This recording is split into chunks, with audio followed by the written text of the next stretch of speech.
সবাইকে ধন্যবাদ আমার আবহাওয়ার খবর দিকে লক্ষ্য রাখার জন্য। ধান তোলার কাজ বেশ ভালোই জোর কদমে এগিয়ে চলেছে আমাদের পার্শ্ববর্তী এলাকায়। শুধু আমাদের পার্শ্ববর্তী এলাকা নয়, আমি হয়তো দেখতে পাচ্ছি না, কিন্তু বিভিন্ন এলাকায় কিন্তু প্রায় একই রকম হারে এগিয়ে চলেছে কাজ। তার কারণ আবহাওয়ার অনেক পরিবর্তন হবে এই সপ্তাহে। সেটা হয়তো খুব একটা প্রভাব আমাদের দিকে পড়ছে না, যেটুকু প্রভাব পড়বে সেটা কিন্তু আমাদের উপকূলবর্তী এলাকাগুলোতে বা উপকূলবর্তী এলাকাগুলোতে। সে নিয়ে বিস্তারিত বলছি। তার আগে চলুন শুরু করি। আগামীকাল অর্থাৎ বৃহস্পতিবার দিন কেমন থাকবে আবহাওয়া। আগামীকাল বৃহস্পতিবার দিন সকালের দিকে হালকা কুয়াশাচ্ছন্ন ভাব থাকবে। বেলা বাড়ার সঙ্গে সঙ্গে আকাশ থাকবে একদম পরিষ্কার মেঘমুক্ত নীল আকাশ। ফলে এটুকু বলতে পারি, আকাশে কালকে মেঘের দেখা পাওয়ার সম্ভাবনা খুবই কম। মাঝে মধ্যে একটু মেঘলা হতে পারে, কিন্তু পরক্ষণে দেখবেন আকাশ একদম পরিষ্কার হয়ে গেছে।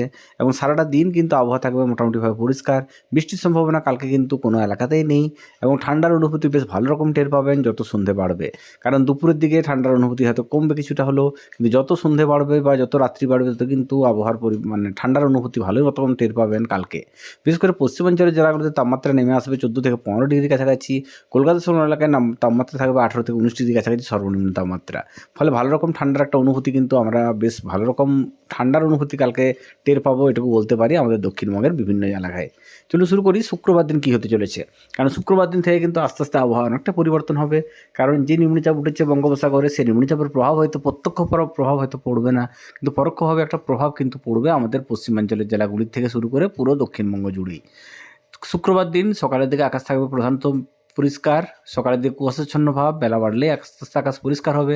কিন্তু বিকেলের দিক থেকে বা দুপুরের পর থেকে কিন্তু আস্তে আস্তে আকাশ কিন্তু মেঘলা হতে শুরু করবে শুক্রবার দিন থেকেই। বিশেষ করে উপকূলবর্তী এলাকাগুলিতে কিন্তু আকাশের মুখ ভার থাকবে শুক্রবার দিন দুপুরের পর থেকে। শনিবার দিন কিন্তু মোটামুটিভাবে আকাশ যে পরিষ্কার থাকবে সেটা বলবো না, কখনও হালকা মেঘলা, কখনও বা রোদ, এ নিয়ে কিন্তু শনিবার দিন কাটবে। বিশেষ করে উপকূলবর্তী এলাকাগুলোতে কিন্তু আবহাওয়া থাকবে একদমই মেঘলা শনিবার দিন সারাটা দিন।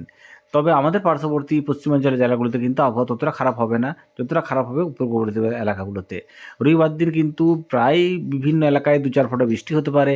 বিশেষ করে সবথেকে বেশি বৃষ্টির দেখা পাওয়া যাবে, যেটুকু দেখতে পাচ্ছি, উত্তর চব্বিশ পরগনা, দক্ষিণ চব্বিশ পরগনা, হাওড়া বা হুগলি, দীঘা, দীঘা বলতে পূর্ব মেদিনীপুরের দীঘা ওই এলাকাগুলোতে, বিশেষ করে সমুদ্র তটবর্তী এলাকাগুলোতে কিন্তু ভালো রকমই বৃষ্টি টের পাওয়া যাবে শনিবার দিন এবং রবিবার দিন, কোনো কোনো এলাকায় সোমবার দিন।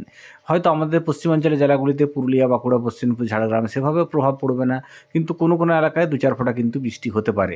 তবে যে বৃষ্টি হবে তাতে কিন্তু খুব একটা ধানের যে ক্ষতি হবে তা নয়, কিন্তু সাবধানে থাকাটাই সবথেকে বুদ্ধিমানের কাজ।